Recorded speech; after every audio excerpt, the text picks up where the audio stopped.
Hi everybody. Well, it's time again. Time for a video. Um, and yeah, I have so much junk to show you. Um, Basically, gonna get right into it. I have a bunch of movies and a bunch of books that I've gotten recently, and by a bunch I mean like a ton. Lots of interesting stuff. So let's talk about it.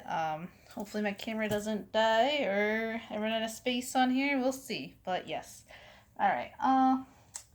Let's start with. I'll start with the movies, but I think I'll start off with a really cool book I got recently, just to let you know there'll be cool stuff in here. I got this book called Twilight Language, and I'm trying to think, what website did I get this off of? I got this off of Celia Moon. They put out a lot of Coil stuff, and they have stuff like John Balance's art book and really other cool stuff on there. So this is kind of like a compendium to a lot of keywords and stuff that appears in Coil's music and lyrics. Stuff like deep listening, Samuel. Oh, that's funny that I turned to Samuel Delaney. I didn't expect that because I actually got one of his books, and I am a fan of his writing. And actually, the book I'm currently reading right now is Hog by Samuel Delaney, and it's pretty crazy, it's pretty graphic, it's pretty gross and dirty, but it's very interesting. If you want an amazing science fiction writer who just kind of changed a lot of hardcore queer literature, I would look into Samuel R. Delaney. Actually, it says in this book, American author and literary critic notable for his science fiction works dealing with themes of perception, memory, sexuality, language, and mythology. Also, no background. Oh, oh, my bracelet fell off. Oh well. No background music today because my boyfriend is at work downstairs, so you might hear some of his records or harsh noise or whatever coming through the bedroom, which is fine. But yeah, this was wicked cool. So I don't need to hang out too long. But yes, let's jump into it. I was waiting for Arrow, which is a movie label distributor, whatever. They had an Easter sale in April, and I bought some. But because of COVID and all this junk, it was waiting in Chicago for like 3 months, and I finally got it, which I'm wicked excited about. But yeah. So the first film I want to show is a classic. This is Daisies. Very cool, great, just shots and style and artwork.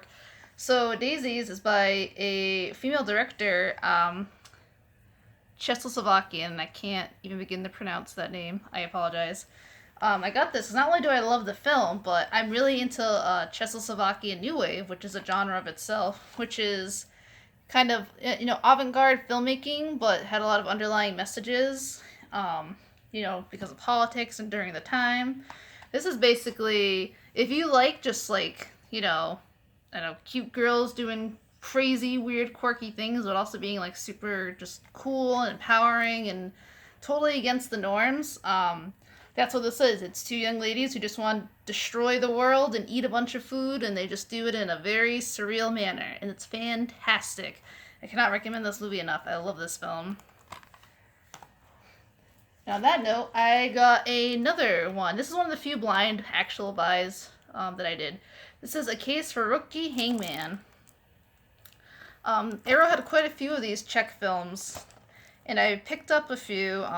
These are only two in this video, but I just read about it. I like the synopsis, and I always want to just see more Czechoslovakian film.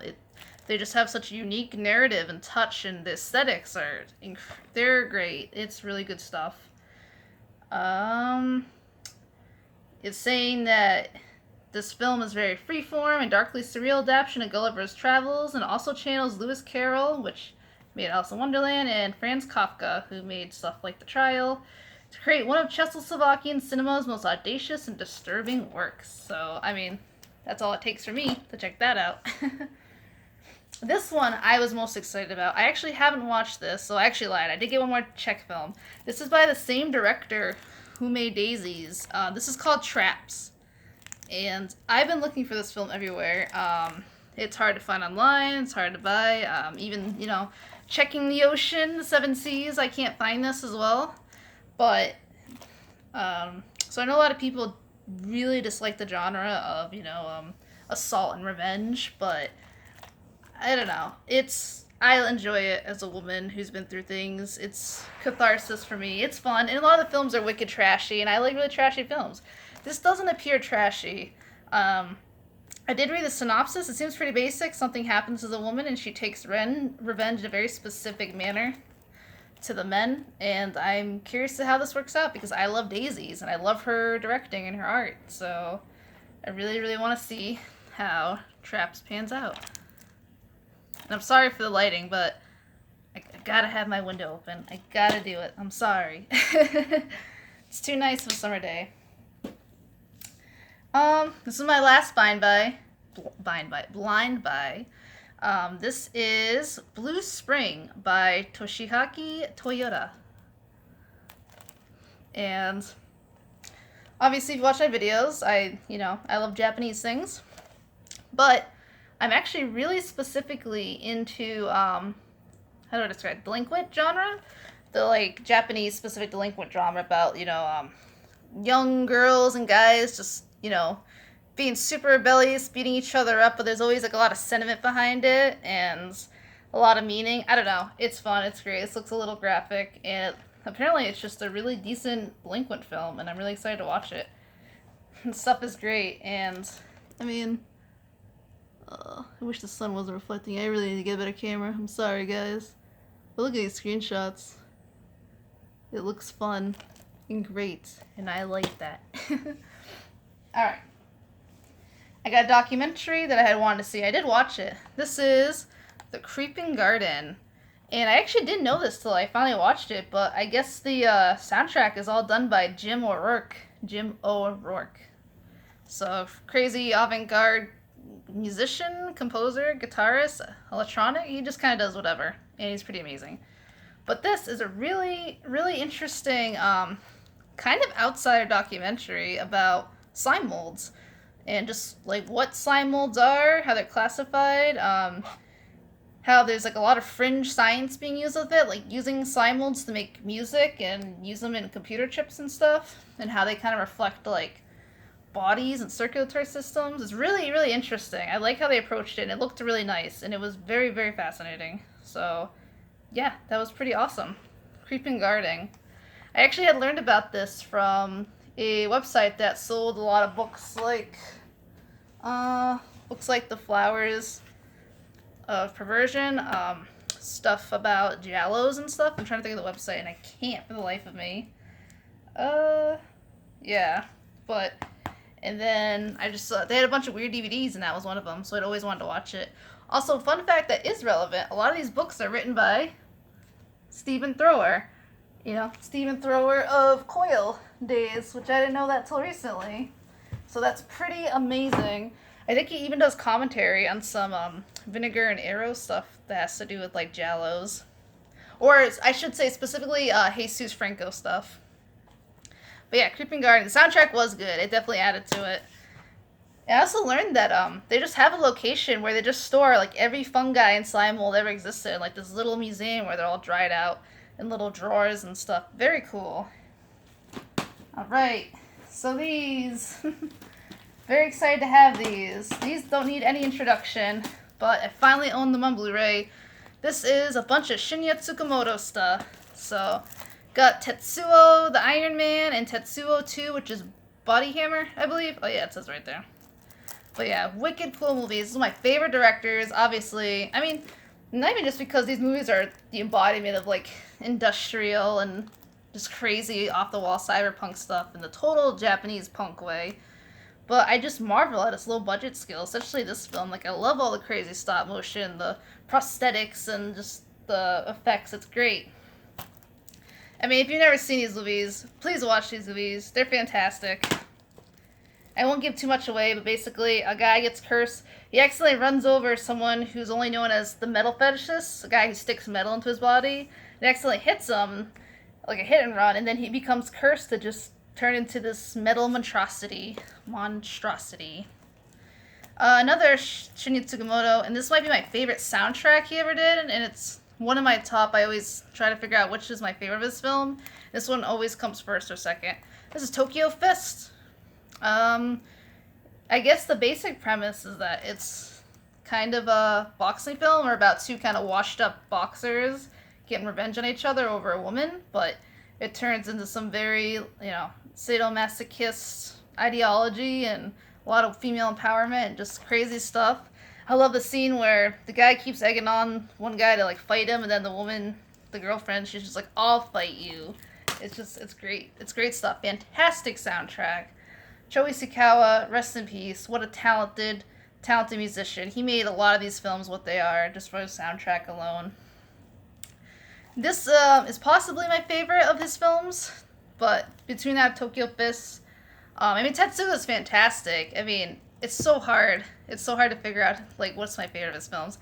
This is Bullet Ballet, about a guy who finds that his girlfriend had committed suicide, and now he wants to with this, but it has to be with the very same exact gun that she did it. But if you know about Japanese gun laws, it's almost impossible to find a gun. So half the movie is him going on an adventure to get a gun, and then the other half is him basically getting involved in stuff that may either kill him or free him, I guess. But there's some of the most like music video industrial type scenes I've ever seen. It's just so great. The filming is fantastic. What a fantastic film. I love Bullet Ballet. And then A Snake of June, which I've only actually watched a little bit. I know, I'll admit. But it's because I've never been able to find a version that has this blue filter over it the way it's meant to be watched. And I finally got the Blu-ray that has the blue filter. Every time I watch it, it's always like the black and white version before the filter is put on it. And I want to see with the blue filter. I need it. I need the OG. Great soundtrack too. Excellent stuff. If you have watched one of my, I think, Christmas videos, I actually had got my boyfriend like all the Shinya Tsukamoto soundtracks. It was great. Okay. I finally got this when I got the Coil book. I was really excited. This is actually put on DVD. This is The Sound of Progress, which is a industrial documentary about Coil, Curtain 93, Fetus, and Test Step, which you can see Jimbo there, Jeff, Stephen Thrower right there, actually. I assume that's Test Step, because that's definitely our friend Tibet right there. But yeah, if you look this up online, all you ever find is like short YouTube videos of really, really poor quality. So I'm very excited to finally watch this in its entirety, and hopefully decent quality. I know, I wanted to check this before the video, but I don't know. I couldn't be asked to do that. But yeah, there's also like this scene where they're interviewing Coil, and like Sleazy just rips apart a whole chicken while he eats it with his hands. I don't know. That scene always sticks out to me. 2 more films. Just watched both of these back to back. This is NECromantic 1 and NECromantic 2. Really, really excited to have these on fucking Blu-ray. So, NECromantic 1's pretty iconic. If you had ever researched like most controversial films ever made, most disturbing films ever made, besides the obvious shit like garbage, like the Serbian film, absolute trash, and then masterpieces like Solo, which I'm not saying that in jest. I really love Pasolini. Speaking of, I'll just show you right now. I got another book about Pasolini. What a fantastic director. I like to read anything about him and all his own writing too. Just an interesting mind. And his ability to just take, just to be able to make beautiful, gorgeous films from books. That was definitely his talent. Like all his movies are based on literature. And I love that so much. I have no idea what this one's about, but it's about him and I need to read it. And it's big, so. But yeah, you would see NECromantic on that list for controversial, disturbing films. Maybe not so much the second one. They do have reversed covers on the Arrow videos, but I like the OG covers a lot more. So I switched them. But yeah, it is about necrophilia. That's all it is. It's about a guy who kind of a lowly nerdy dude who works for a cleanup crew after accidents. People do have to come up and unfortunately clean up the grisly scene. And he steals body parts, and his girlfriend's a total necrophiliac. And he steals a body, and they have a threesome with it. And it's actually pretty artfully done, which a lot of people might roll their eyes at me, but I enjoy it. It's very low quality, even with the restoration. It's definitely total like grindhouse material. There's not. I think the interesting thing about both these films, and I'll get into this one, is that there's really not a lot of dialogue. Actually, the first time I ever watched this when I was super young, I finally found it online. It was like impossible to find that stuff online. I'd only just started studying German. Those studies are gone. I barely remember it, but there's hardly any dialogue in this film. I actually watched it without subtitles, and I just watched it in German, but you don't even really need to, like, read anything. But yeah, I don't know. I enjoy it. It definitely has a very, very iconic ending, too, besides all the necrophilia stuff, with the fake penis prosthetic, I guess, but it's very interesting. But I'd never seen this until recently. I finally watched NECromantic 2. Look at that cover. Such a great cover. I love it. So this takes off directly after this film. And this film is much, much better quality. And I actually like this film a lot more. It's basically like a real film, real pacing, decent acting, hardly any dialogue, really nice shots. I do actually really enjoy this film. And I actually like the ending a lot more. I think it's more disturbing than the ending to this, believe it or not. But same thing, young, cute nurse woman, very quiet. She is also into necrophilia, and she digs up a body from this film, and she's very romantically involved into it until she meets a guy in real life. But the guy is so, I think they even say in the back, milquetoast? Yeah, he's a total milquetoast guy. And she has to decide, is she going to keep the body or be with the real man? You'll find out. It's great, though. Okay, I got a bunch of books. Where do I even begin? I guess I could start with the good stuff before I get into the really weird stuff people won't care about. So we visited my parents. We did go to one or two places that we made appointments for. We wore masks, and we're the only people in the whole place. And I got quite a few books because I wanted to make it worth their time for being very nice and opening for us. And they were actually really happy to have the business and have someone to talk to. So that was cool. We went to a place in Rhode Island that was like the Lovecraftian bookstore. It was a place totally obsessed with just occult, horror, and Lovecraftian stuff. It was fantastic. And as soon as I walked in, I saw The Moon's at Your Door. And then I knew this place was the real thing. So this is a book from Strange Attractor, and yeah, 30 hallucinatory tales selected by David Tibet, which, let's see, hold on, let me get that EP. Okay, so this book goes with the EP of Current 93, The Moon's at Your Door. Look at that cover. This is one of my all-time favorite Current 93 EPs. It's just so creepy and great. It reminds me of when I was growing up. I used to be obsessed with talking into fans because they distort your voice. And I don't know. This album reminds me a lot of that because of the sounds. And this is a book based on the EP and just a lot of creepy, surreal, spooky stories. David Tibet has good taste, obviously. And he always picks good stuff for his little selection. So I'm really, really excited to have this. Very cool. I don't know where to put all this junk. This isn't Dunkin's, by the way. This is just regular coffee, but these are very convenient to make it not leak. Alright, so Dark Entries, of course, I can't have a video about mentioning them.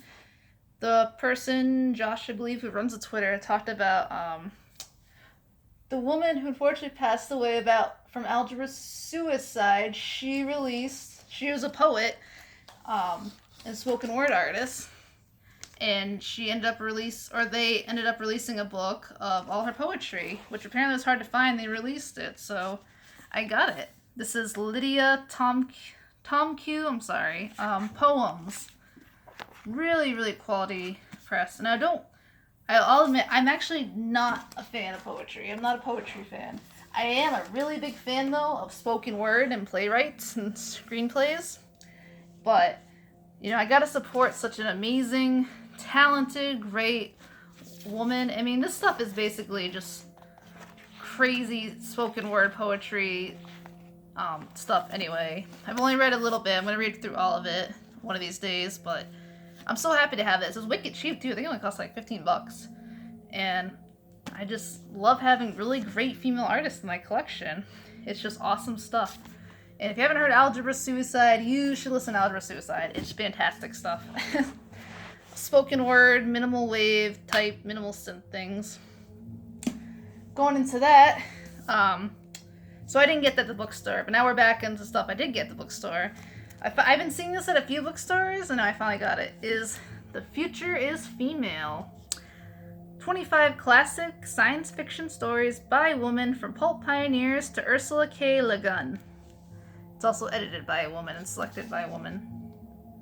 So these are all the different stories, and I admit I haven't read it yet, but I cannot wait to dive in. And look at that fantastic cover. So cool. And this is wicked cool. This is a collection of science fiction stories written by women.